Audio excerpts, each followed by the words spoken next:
Hyderabad cricket association president Jaganmohan Rao తాజాగా మరొకరిని CID arrest చేసింది. సన్ రైజర్స్ హైదరాబాద్, హెచ్సిఏ మధ్య తలెత్తిన వివాదంలో ఈ మేరకు చర్యలు తీసుకుంది.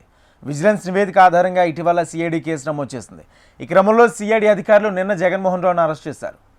గత ఐపీఎల్ సీజన్లో ఎస్ఆర్హెచ్, హెచ్సిఏ మధ్య టికెట్ల విషయంలో వివాదం నెలకొంది. మ్యాచ్ టికెట్లు కేటాయించలేదని కార్పొరేట్ బాక్స్కు క్రికెట్ అసోసియేషన్ అధికారులు తాళాలు వేశారు. ఈ ఘటన పట్ల ఎస్ఆర్హెచ్ యాజమాన్యం తీవ్ర అసంతృప్తి వ్యక్తం చేసింది. దీంతో ఏకంగా హైదరాబాద్ను వదిలి వెళ్లిపోతామని ఎస్ఆర్హెచ్ పేర్కొంది. ఎస్సీ అధ్యక్షుడు జగన్మోహన్ రావుపై ఎస్ఆర్హెచ్ పలుమార్లు తీవ్ర ఆరోపణలు చేస్తుంది. ఈ నేపథ్యంలో తెలంగాణ రాష్ట్ర ప్రభుత్వం విజిలెన్స్ విచారణకు ఆదేశించింది. ఎస్ఆర్హెచ్ ఫ్రాంచైజీపై హెచ్సీ అధ్యక్షుడు ఒత్తిడి తెచ్చినట్లు విజిలెన్స్ విచారణలో తేలిందని నిర్ధారించారు. ఆ రిపోర్ట్ ఆధారంగా సిఐడి కేసు నమోదు చేసింది. గత కొద్ది రోజుల క్రితం ఉప్పల్ స్టేడియంలో కాంప్లిమెంటరీ టికెట్లపై హెచ్సిఏ, ఎస్ఆర్హెచ్ మధ్య వివాదం నెలకొంది. ఇంతకు ముందు అన్ని కేటగిరీల్లో పాసులు కేటాయించాలని హెచ్సిఏ కోరింది. ఈ విషయంలో హెచ్సిఏ, ఎస్ఆర్హెచ్ మధ్య వివాదం రాజుకుంది.